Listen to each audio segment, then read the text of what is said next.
Unmuted myself. Is that all right now? Yes, you're all set. I'm all set. All right.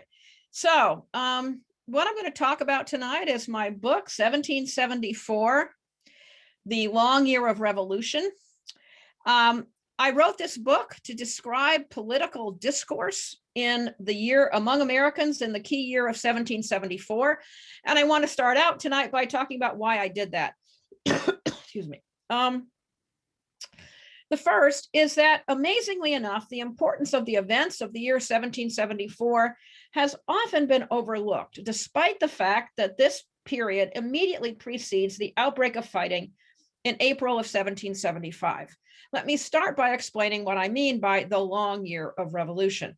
I mean the period, the 16-month period from the Boston Tea Party in December of 1773 through literally the night before the outbreak of fighting at Lexington and Concord in mid-April of 1775.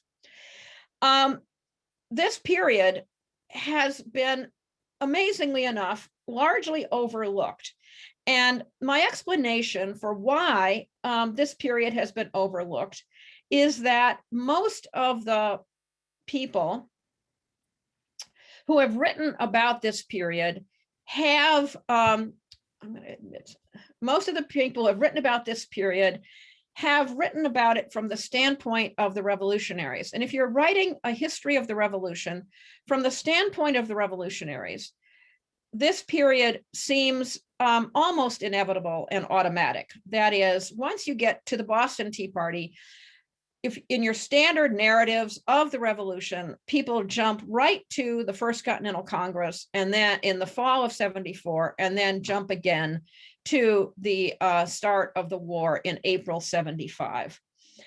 But I realized from my initial work, which was on the Loyalists of the American Revolution, that was my doctoral dissertation, that this was actually a very important period. This was an important year, and it's something that I've known ever since I've been teaching and writing, and because this was the period that created Loyalists. It created revolutionaries and it created Loyalists. And having created Loyalists, I discovered while I was working on this project that it also created the name Loyalist. The word Loyalist is used first by someone who defined himself as a Loyalist in late 1774. And I realized when I saw that word for the first time in a contemporary document that that you don't have someone calling himself a loyalist until you have other people who are perceived as disloyal. And I'd long thought that before 1774, you didn't have very many disloyal people, that is, technically disloyal to the empire people in the colonies. Because if you think about it, the events of 1774 are really crucial. If we start thinking in 1773, in that year, Americans almost to a person are loyal to King George III and the British Empire. You're hard pressed in 1773 to find anybody writing anything that says anything that looks toward independence. Even people like John and Samuel Adams were loyal to the empire at that point. They gloried in their identity as Britons, and many historians have said this. This is not a new observation to me. But by late 1774 and early 1775, as I found, that had really changed. I was particularly struck by the fact that in the period between approximately December 74, January 75, many colonial governors wrote letters to Lord Dartmouth, the colonial secretary in London, basically saying, I cannot control these people. They will not pay any attention to me. It's all over. Some of them said, I don't even try to enforce the laws, because if I did, it would only show how impotent I was, how powerless I am. And that the people are actually much more likely to be obeying the resolutions of the Continental Congress than they are of what I'm trying to get them to do. This is speaking as a royal governor in that period. In the same period, Americans also wrote many letters to Britain that winter of 74, 75, expressing their belief that there was going to be war in the spring. And as we know, there was. Now, so when I talk about political discourse, what do I mean? I mean that what people said in newspaper essays, in pamphlets, and in correspondence. I wanted to cast my net for research as broadly as I possibly could. And actually, I read every political pamphlet published in North America between basically late October of 1773 and the outbreak of fighting in April 1775. And I chose to start in October of 1773, precisely because that was when the colonists learned that tea ships were coming from the East India Company. And I'll talk about why that was important in a minute.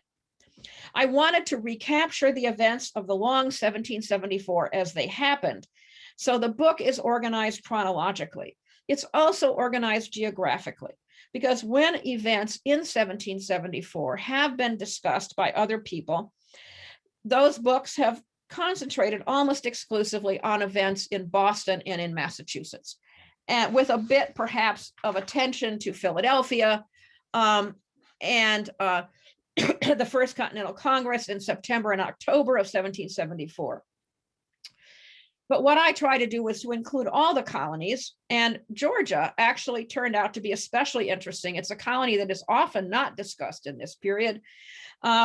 But that colony, along with New York, and I'll talk some more about New York in greater detail later in this discussion, because after all, we're talking for the Fraunces Tavern Museum.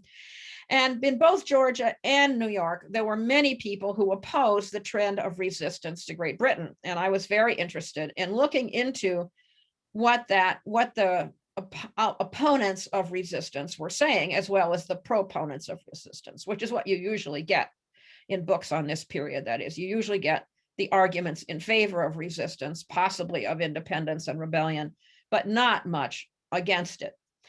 Now, although this book has plenty of action, including descriptions of large groups of men throwing tea overboard in various cities and towns, not just in Boston, it's not widely known that that happened in a lot of other places, not just in Boston, or groups in late 1774 attacking forts in New England to take control of cannon, muskets, and gunpowder that was stored there.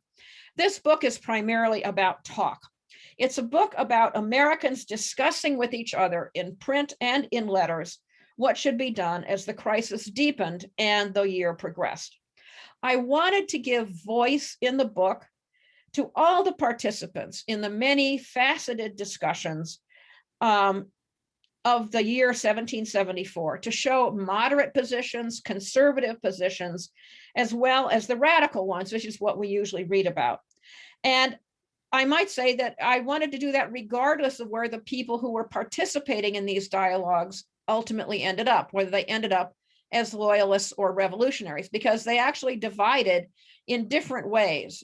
Some people who seemed to be moderate in 1774 turn out to be rather avid revolutionaries. Some people in other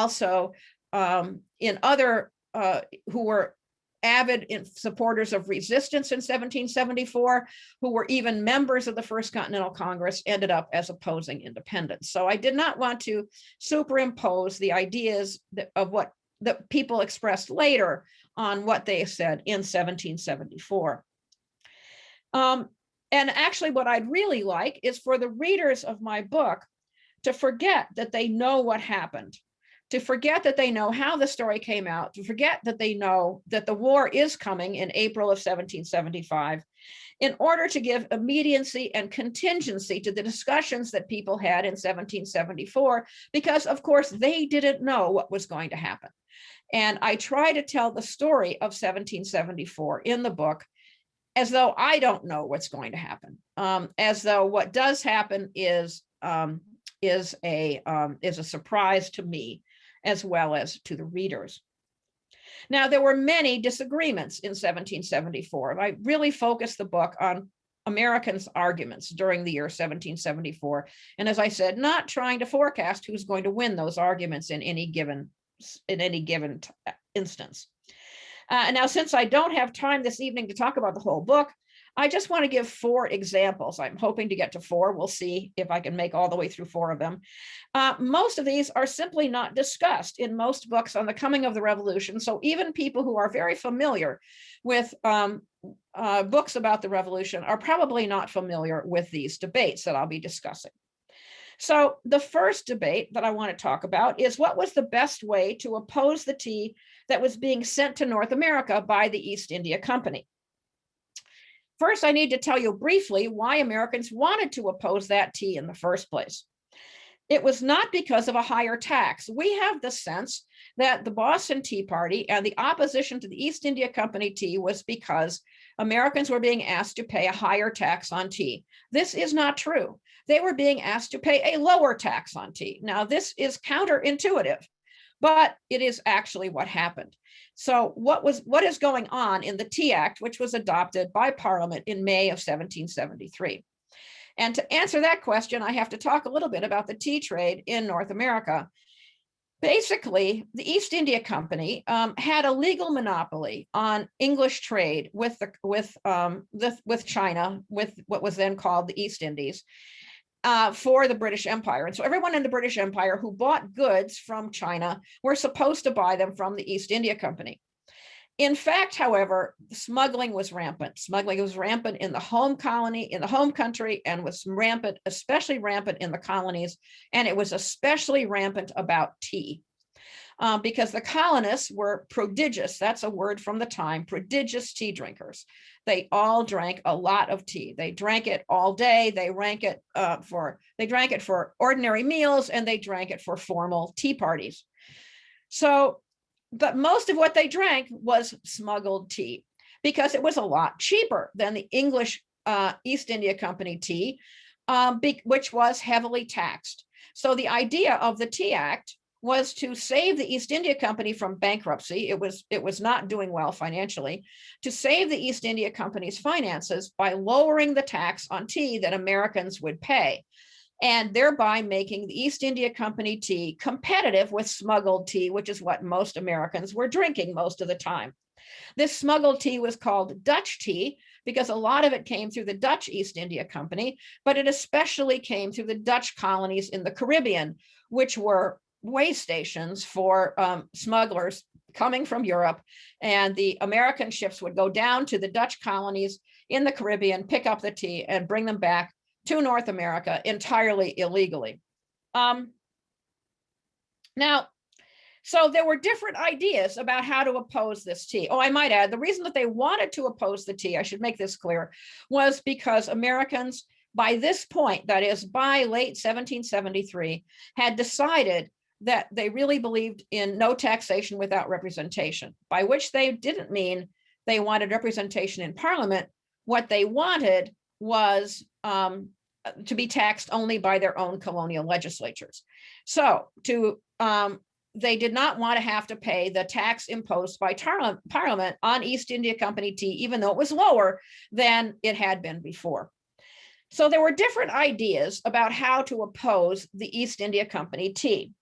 Some people said, let's force the people who are the consignees, the people who are designated to receive the tea in North America from the East India Company, let's force those men to resign. Once they have resigned, the tea cannot be imported because there's no one to receive it. So that was definitely tried in several of the colonies, it was tried in Philadelphia, was tried in Charleston, South Carolina, tried to get and in fact, both places, and in New York as well, in all 3 cities, the consignees who were designated to receive the East India Company tea, they all resigned. Not all immediately, but they all did resign. So that was one possibility. Another possibility was to set up a consumer boycott of the tea, to allow the tea to be landed in North America, but just to say, it doesn't matter, we'll all agree not to buy it. And that was in fact done, although it wasn't terribly successful. And then there was a third option, which was not to let the tea land in the first place. And that, of course, is what was pursued in Boston, where the tea was thrown overboard into the harbor before it could be landed. Another option was to confiscate the tea, to let some authorities confiscate the tea. That's what happened in Charleston. In Charleston, the tea was confiscated by British customs officers for non-payment of duty, because the duty on the tea was not paid. And so the customs officers confiscated the tea and stored it. It was later on sold for the benefit of the war, much later. Or whatever survived. It was not stored in the world's greatest conditions, so some of it did not survive, some of it rotted, but whatever survived was sold. So there was another one was confiscation, and in fact, some tea was confiscated by local committees eventually. They took charge of the tea, and this happened, for example, with tea that was lost on Cape Cod. What's not widely known is that one of the tea ships heading for Boston shipwrecked on Cape Cod, and so it never arrived. And some of the tea was left on Cape Cod because the chests were destroyed in the shipwreck. Some tea was sent up to the British headquarters in Boston and was consumed basically by British soldiers later. But there was tea that was left on Cape Cod, and that tea was confiscated by local authorities, although it was ultimately allowed to be sold by the men who salvaged it, because it turned out to have caused an enormous uproar on the Cape. And it was just simply easier to let it be sold. And that was the only East India Company tea that was sold, not by British authorities, not by later colonial authorities, but by the men who, if they hadn't actually imported it, they had salvaged it from the shipwreck. So the consumer boycott, I said a minute ago, didn't work very well. They tried very much to get consumer boycotts going. It had the most staying power, but it's very hard to assess its impact, because we know that many people continue to drink tea no matter what. No matter if they said they were not drinking tea, we know they were still drinking tea. And it wasn't just the tea that was sent in 1773 that was at issue. Of course, people had tea squirreled away in their larders. Merchants had a lot of tea on hand. And so part of the arguments that developed in 1774 were over what to do with the tea that was already here. Not the tea that was just coming in from the East India Company, but previously imported East India Company tea or Dutch tea, smuggled tea that was already in hand. And so some people, some towns organized public burnings of tea. Sometimes it was more than towns. It was the students at Princeton University held a public burning of tea. Sometimes people just were told to hang on to it and not drink it, although we know that many people did drink it in secret.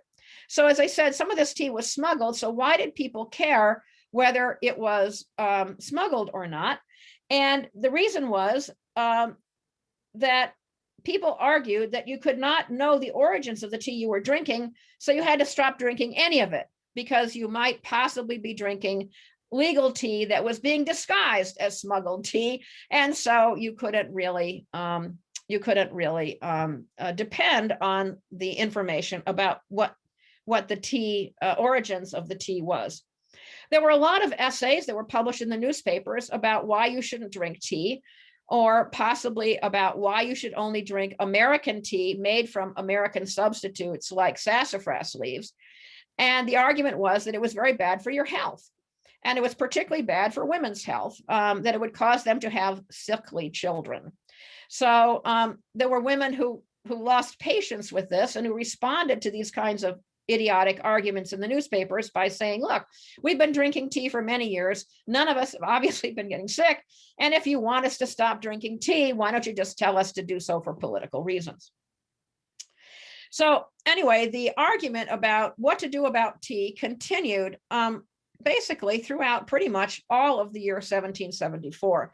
It wasn't just having to do with the tea ships that arrived in 1773. So that's one of the big arguments. A second major argument actually had to do with tea as well, and that was disputes over paying for the tea that was destroyed in Boston in December of 1773. Now, we don't usually hear about this, but in fact, many people thought that it was a really bad idea for Bostonians to have destroyed the tea. And a debate started throughout the colonies immediately as the news spread. It's true in Massachusetts, in other towns in Massachusetts, it's true in New Hampshire, it's true in Rhode Island. And then as the news spread down the coast, people further down the coast also thought it was a really bad idea. Benjamin Franklin in London at the time thought it was a really bad idea to have destroyed the tea. And he wrote to his friends in Massachusetts and said, you know, you really should pay for the tea. You really should compensate the East India Company for the tea that was destroyed. George Washington also thought it was a bad idea to destroy the tea. Henry Lawrence, who later became president of the Continental Congress, also thought it was a bad idea to destroy the tea. Now, so it was not, I might add here, it was not called the Tea Party until the early 19th century. So they just called it the destruction of the tea. But however, once the British, in response to the Boston Tea Party, in response to the destruction of the tea, Parliament passed the Boston Port Act, closing the port of Boston until the tea was paid for. This changed the political system, the political situation, because people who had previously criticized Boston now fell into line behind Boston and recognized that they needed to support Boston because of the heavy-handed British response to the destruction of the tea in Boston Harbor. The Boston Port Act provided that the Port of Boston would be closed until from the 1st of June on, until the tea was paid for. But it didn't provide a very good mechanism for figuring out how to pay for the tea or for knowing when the provisions of the act would be fulfilled. And so that was a major issue in terms when the colonists considered what to do about the Boston Port Act.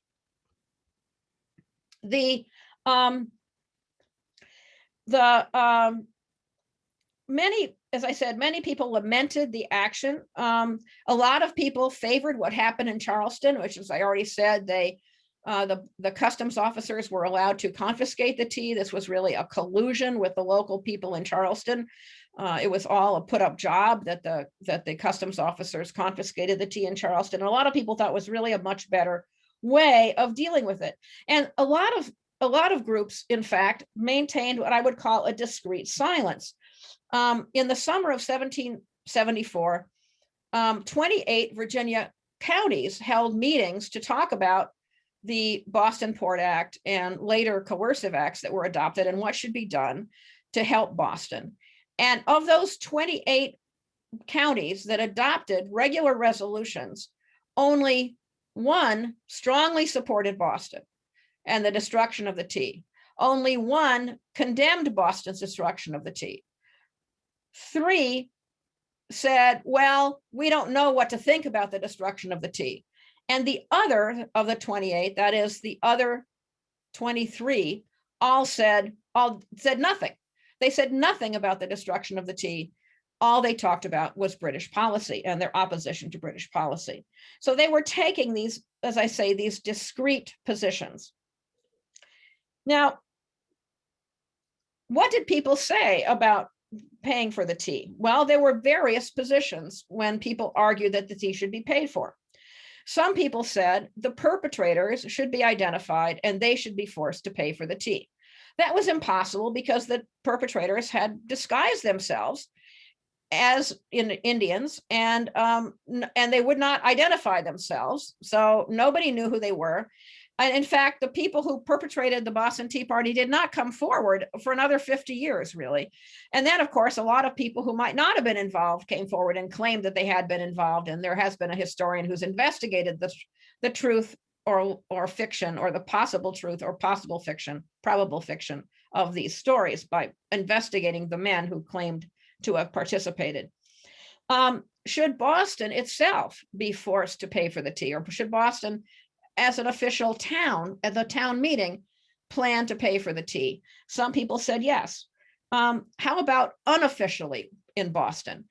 Should wealthy merchants and other wealthy residents of Boston step forward and volunteer to pay for the tea? And some of them did that. Some of them stepped up and said, yes, I will pay my share. You just have to tell me how much it is. And I will be happy, or not happy, but I will help to remove the strictures of the Tea Act of the Port Act from the town if you allow me, if I pay for some of the tea. Some people even said that the East India Company should be compensated for the shipping costs they had paid. But some people said, well, all of Massachusetts should pay. All of Massachusetts should pay. Some people said all of the colonies should chip in, either officially or as individuals. That is, there should be a kind of a GoFundMe for paying for the tea and compensating the East India Company. Some people, the very prominent revolutionary John Dickinson in Pennsylvania, argued that the payment of the tea could be used as a bargaining chip with the ministry to win repeal of the acts that the Americans didn't want. Now, this whole question was not decided until October of 1774, when the Continental Congress voted no, that the Americans would not pay for the tea. But we don't have a good record of the debate. There's only one delegate's sort of brief notes about what happened in that debate. So it's really very hard to know why the Continental Congress decided what it did, except we do know that it decided that the tea should not be paid for. So the third debate I want to talk about is the discussion and the debate over calling a Continental Congress in the first place. Again, this is something that we never read about or hear about. But in fact, Boston did not want a Continental Congress. The Bostonians, immediately after the Boston Port Act was adopted, and when they learned about it, which was only 2 weeks before it was to go into effect, they wanted the colonies to join an immediate cessation of all commerce with Great Britain and the British West Indies, to use economic pressure to force Parliament to change its position. Now, the assumption that lay behind that is interesting, because what lay behind it was the idea that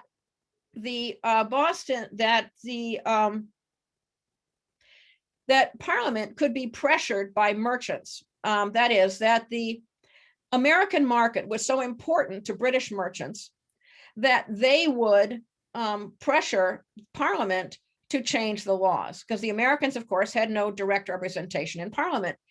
And they wanted to use economic pressure on the behalf of the merchants who were sending them stuff to convince the Parliament to change its policies. This really didn't work, but it was the theory behind many of the tactics that the Americans tried over the course of the year 1774, including in the Continental Association that was adopted by the Continental Congress in October of 1774.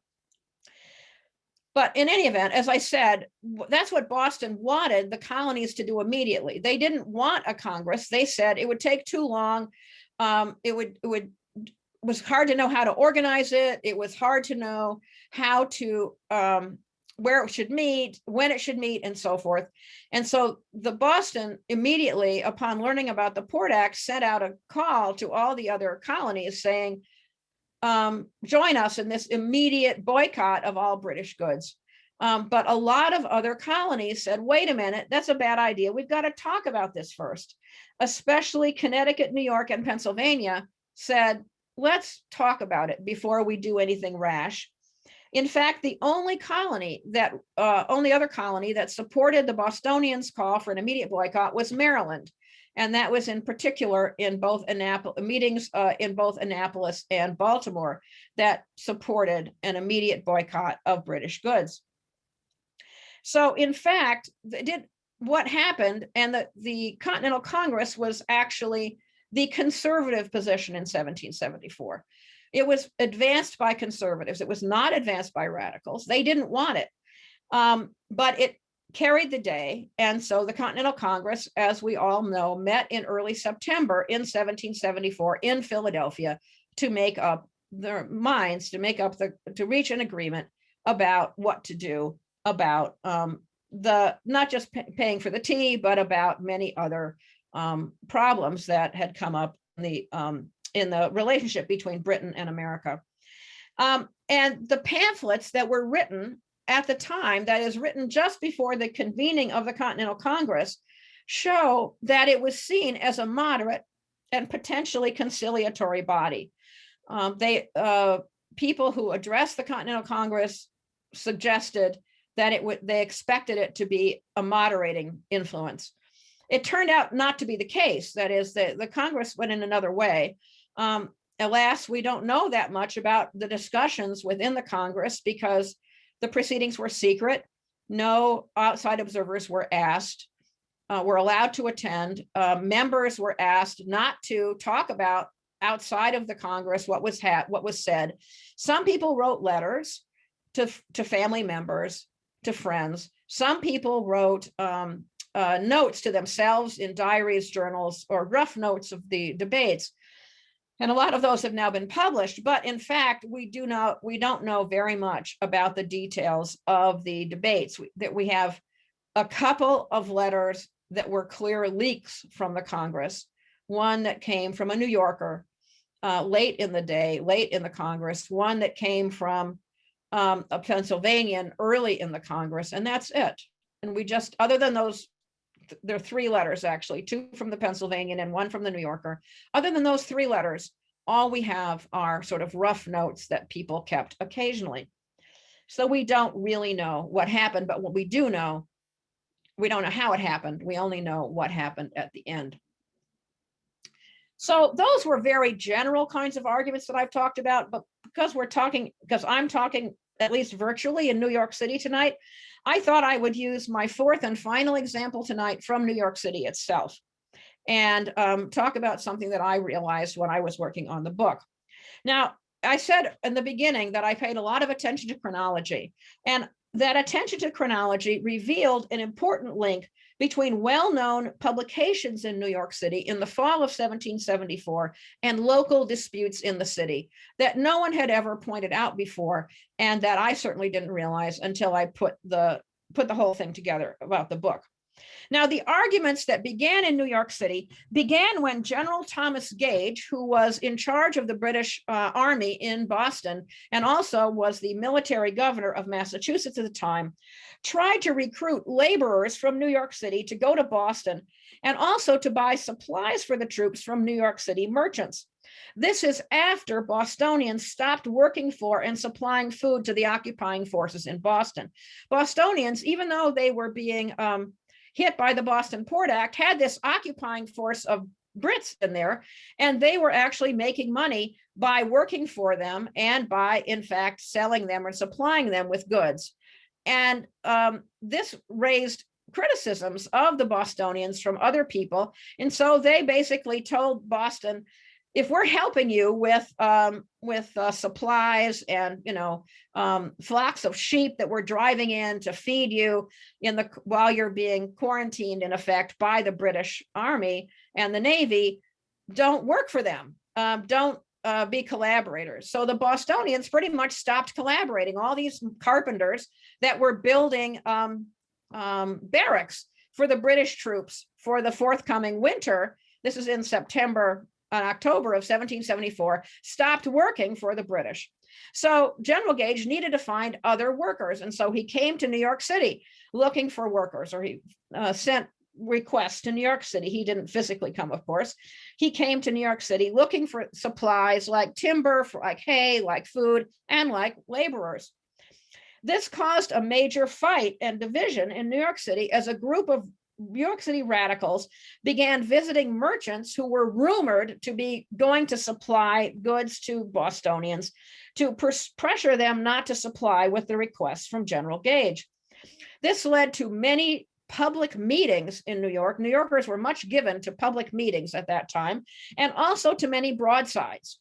Broadsides were, as you probably know, very cheap one-page publications that would be handed out on the street or maybe posted on a wall or something like that. Many broadsides were published about this debate about whether merchants in New York should assist Gage in any way. And this dispute split people in New York, and they even split the committees that had been managing New York City's response to the crisis. The divisions were extremely complex, as even John Holt, who was the printer who was most aligned with the Sons of Liberty in New York, published a broadside that argued that not supplying Gage could cause more problems than it was worth. He argued that if New Yorkers didn't supply goods to Gage, then Gage's troops would sally forth out of the city of Boston and do raids on local Massachusetts communities, which would be a very bad idea and might lead to clashes, which ultimately is one of the things that happened because, of course, that's what the troops were doing in April of 75. They were looking for arms and ammunition. So in the middle of these very heated arguments in September and October of 1774, 3 Anglican clergymen decided to write pamphlets and newspaper essays from what you could now call a loyalist perspective. And then supporters of resistance responded to them. So there began to be a huge pamphlet war in New York City, specifically that was instigated by this initial debate in New York over supplying the troops in Boston. And the most famous pamphlet that arose out of this was Alexander Hamilton's first pamphlet, A Vindication of the Congress. He wrote it while he was still a student at King's College, which is, of course, now Columbia. He thought he was replying to a publication by the president of the college, Miles Cooper. But he wasn't. The pamphlet that he was replying to was actually written by a New Jersey clergyman named Thomas Bradbury Chandler instead of by Miles Cooper. It was misattributed to Miles Cooper at the time and, in fact, later, but it was actually written by Chandler. Now, this pamphlet war continued well into 1775, and it's really the most active pamphlet war that we have throughout this period. And so it shows that this local debate in New York City had a major impact throughout the colonies, as the pamphlets on both sides were very widely distributed and read, and in fact destroyed publicly. Some of the pamphlets, the conservative pamphlets, were publicly burned in New York City by the Sons of Liberty. But by early 1775, circumstances had really spiraled out of British control. I want to repeat what I said at the outset. By late 74, early 75, the governor's letters to the ministry express their utter helplessness and their inability to control the residents of their colonies. This was underscored by comments from ordinary Americans writing to their friends in Britain, saying basically, if you guys don't do something different fast, we're going to have a war. And this is what I mean when I say that Americans, in effect, were voting with their feet by the end of 1774. They were leaving the empire. They were not yet declaring independence. In fact, they might have been reluctant to do that. But looking back, we can see that they had begun to behave in many ways as though they were independent. And I want to close with one of the epigrams that I used in the book, which shows exactly that. It's from the Pennsylvania Packet, from an anonymous essay that was published in November of 1774. I have no idea who wrote it. If anybody on this call has any idea who it is, I'd love to know. I know it wasn't Thomas Paine because he wasn't in Philadelphia yet, and so he wouldn't have been the author of this piece. But I want to quote from it. It's interesting to me that this same essay has been quoted by other people, but never the sentence that I'm going to read to you now, and that I think is so critical. When I read it, it really blew my mind. Quote, "I almost wish to live to hear the triumphs of the Jubilee in the year 1874, to see the medals, pictures, fragments of writings, and so forth that shall be displayed to revive the memory of the proceedings of the Congress in the year 1774, end quote. Let me reread that first part of it again. I almost wish to live to hear the triumphs of the Jubilee in the year 1874. Now, to me, that clearly implied independence when I read it. It carried immediate echoes of the centennial celebration in Philadelphia in 1876. It was just 2 years too early, but it showed where this man's mind was going and where other people's minds were going. That's exactly how people at the time read it. It was controversial. The author did not write a promised follow-up. If he did, he never revealed his authorship of this particular essay. But to me, it showed dramatically that there was someone in Philadelphia in November of 1774 who foresaw independence and predicted a celebration of it 100 years later. And I'll just end with that, and I'll be happy to answer any questions that anyone has. Thank you. That was really interesting. And I love the New York focus at the end there. Good. So now I will turn it over to Allie, who's going to moderate our Q&A. Remember, if you have a question and you haven't asked it yet, drop it in the chat. Thank you so much, Mary. That was so fascinating. We have a couple of questions here. Was there any difference in the taste between the Dutch tea and the East India Company tea? People argued about that. There were some people who said Dutch tea was better, and some people said East India Company tea was better, and who knows. But there were different types of tea.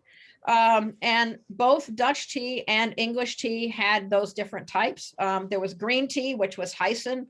There was Lapsang Souchong, which people may drink today. There's very smoky taste. The standard tea that most people drank for most meals was called Bohea, B-O-H-E-A. And that was the standard tea. And who knows how they tasted. Sorry. And we don't even know which was better, because they did argue about that. Yep, that seems like a pretty fair answer. We just don't know. Right. Janet was wondering, did all of the colonies participate in the tea boycott? Yes, or at least there were people in all the colonies who wanted other people to participate in the tea boycotts. And we know that from newspaper essays and from arguments in letters and so forth. But as I said, how many people actually stopped drinking tea is another matter. There's a very interesting book that will be forthcoming one of these years. I don't know how long it's going to take to see print, but I've read the manuscript by a man named James Fichter, who is writing about the tea trade at this period. And he basically points out that even when the newspapers were arguing for a tea boycott, there were merchants who were advertising tea in those very same newspapers. Yeah. So he's convinced that many people continued to drink tea regardless of what they said publicly. As I'm sure they would today as well. Probably, right. If the act of destroying the tea in Boston was so unpopular, were there any other suggestions that people had as to how it should have been handled? Well, yes. What happened in Philadelphia and New York was that the tea ships were turned away. They weren't even allowed to land in the first place. And so some people said that's the obvious solution. You just don't let the tea ship come into the harbor. But of course, in Philadelphia and New York, people had warning. Because the tea ship in Philadelphia didn't turn up until several weeks, until about 10 days after the tea had been destroyed in Boston. So not 10 days, but 9 days. Anyway, it didn't turn up. And so people knew what had happened in Boston. And so they thought, better than destroying the tea, we should just turn the ship away. And then I didn't mention the fact that the tea ship that came to New York didn't arrive until April of 1774 because it had been blown off course by the same North Atlantic gale that wrecked the ship on Cape Cod. And it spent the winter in Antigua. And so by the time that tea ship arrived in New York, that captain knew absolutely what had happened and in the other cities. And he was no way he was going to bring the tea, try to land the tea, try to sell it, try to do anything to it. And so he wrote ahead and he told the people in New York, don't worry, I've got to come. I have to resupply my ship. I have said I'll come to New York, but I will not try to enter the harbor. I will not try to do anything with the tea. I'll just turn around and head back to England. And so he only got as far as Perth Amboy, New Jersey, and turned around and sailed back to England. So yes, there were people who said that's the best solution. Don't destroy the tea. Just don't let the tea land in the first place, or do what happened in Charleston, which is let the customs officers confiscate the tea for non-payment of duty. Renee wants to know, were the motives of the New York Tea Party the same as the Boston Tea Party? Well, there wasn't any New York Tea Party. Ooh, In hot the take. same We way. talk about that a There lot. was, well, no, I'll take that back. Eventually there was a ship that arrived in New York with some tea on board. It was not an East India Company ship. It was a ship just carrying tea for local merchants. And there was a big debate about it. I mean, that tea was in fact thrown overboard. But there was a big debate in the newspapers about what the motives were of the people and exactly who was involved, because some people said, oh, it was only the lowest sort of people who were involved. And other people said, no, men of reputation were involved. That's the phrase. Men of reputation were involved, and they were involved and a part of the event as if to give it more credibility. But those kinds of things where, one or two random chests of tea were thrown overboard is nothing like what happened in Boston, where well over 300 chests of tea were thrown overboard. Yeah, that it was, at least from what I know, a much smaller affair. Yes, right. So let's see. Jeffrey wants to know so you just answered my question. How much tea was destroyed in Boston? So about 300. Well, it depends on, I'd have to look up the details, but it's about 600,000 pounds of tea. Wow. Yeah, the tea chests that held bohea held about 350 pounds each. And then there were the tea chests that held the green tea and lapsang souchong and other fancier varieties of tea, and they had lesser amounts of tea, like 60 pounds or 70 pounds. So you can't just say from the number of chests how many pounds of tea there were, but it's about 600,000 pounds of tea. Wow. Yeah, a lot. That was a big one then. Yes, yeah. It was the big one. The big one, right. And of course it was 3 different ships. It wasn't just one ship. How much profit did the East India Company lose because of that? That's a good question. And I really can't answer that. There were people who the East India Company did try to get compensation from the government in London for their losses. They didn't. Basically, it's hard to know how much they lost because it's hard to know how much the tea was worth. There are estimates, modern estimates of, over $1 million in today's money. But the problem was that we know that they didn't send the absolute best quality tea. We've got the record of the letter that they sent to the warehouse, where they told the guy in the warehouse, load tea that didn't sell at the last auction, but not terrible tea, send sort of mediocre quality tea to America. So it's hard to know. It really is. We can talk only in the most gross terms about this. Just say it's a lot of money. They lost a lot of tea, but they also had a legal monopoly on trade with China. And so they were making money from other things. Even they were losing money on tea. If you wanted to buy silk, for example, you had to buy that through the East India Company if you were going to buy it legally. They were making something. They were making something, not on tea, but on other things. But remember, or maybe not remember, I guess I haven't told about this, they also sold individual chests of tea to individual merchants. And of course, they sold tea in England itself. And so individual merchants kept importing tea into America. And sometimes they tried to conceal it. And sometimes it was discovered. And sometimes it wasn't discovered. Sometimes it was smuggled in as though it was Dutch tea and nobody knew the difference. So it's really hard to know. Yeah, turning our attentions away from tea here for a minute and towards the Continental Congress. You mentioned that creating the Continental Congress is more of like the conservative approach. Yes. Did some of the more radical people have other ideas of how they wanted to handle kind of the relations and the fizzling that was going on? Well, the more radical people didn't want the Continental Congress in the first place. They just wanted the colonies to hop into line behind the Bostonians. And so that was mostly it. But the radical people had a great impact at the Continental Congress itself. Once the Congress met, the radical people had a lot of influence. I might say here that people like John Adams had never been to Philadelphia before they went to the Continental Congress. These men who were to become the leaders of the nation ultimately had never met each other. And so before the first Continental Congress, the men from different colonies. And so a good part of the first Continental Congress was sort of feeling each other out.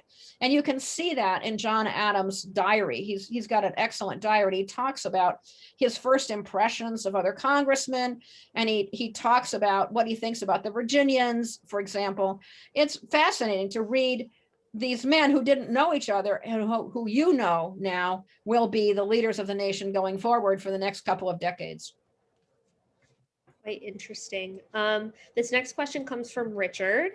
He says, you mentioned the word representation in the phrase "no taxation without representation," and that was meant through the colonial legislatures. Was there anyone proposing colonial representation in Parliament during this time? No, originally back in the 1760s, when the issue of English taxation first came up, there were a couple of people who argued for colonial representation in Parliament, but they very quickly realized that they would be completely outvoted, and so they abandoned that very soon. It was never seriously argued in 1774. Okay, okay. What did you find anything particularly fun or surprising in your research for this? Well, one of the fun things I found, and I said you're supposed to be boycotting tea. Well, there were a lot of people who, like today, like me, I'm a tea drinker, think that tea is good for you, and especially is good if you're not feeling too well. And so one of the fun sources that I found was what I would call tea permission slips. And they're little pieces of paper. They're out at the Huntington Library in Pasadena, California. There's about 10 of them, and they're all little slips of paper from somebody, different people, to a man who had some control over the local tea that had been confiscated by the local committee, asking to give a half a pound of tea to some woman who's ill, to somebody whose grandchild is sick and really would, and the doctor says this person would be a lot better if this person has tea, and so forth. That was really fun to find those slips of paper. And it showed how much people really were relying on tea to help them. Yeah. Oh, that's really fun. Yeah.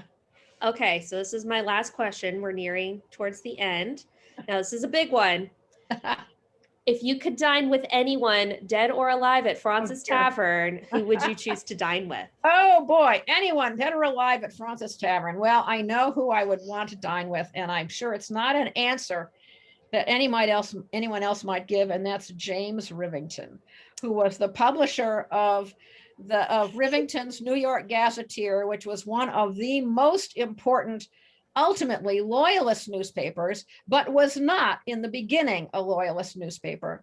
And I would be interested in examining with him and talking to him about why he changed the focus of his newspaper. Was it deliberate? Was he forced? Because he basically started off 1774 publishing pamphlets on both sides. In fact, he published not only Thomas Bradbury Chandler's pamphlet, he published Alexander Hamilton's pamphlet responding to Chandler's, and then he published Samuel Seabury's response to Hamilton. I mean, it's just amazing. He published both sides, but he then, as time passed, he moved more and more into publishing Loyalist things. And there was also an article some years ago that argued as well that he became a spy for Washington. So he's during the war, because he was thrown out of Boston, and out of New York, and then he came back. So I would have to spend a whole evening with him, more than an evening, to talk to him to find out the truth behind all of these stories. That is one of the best answers I've heard, frankly. I like that one a lot. That's great. That is a really good answer. I was really excited when you said James Rivington.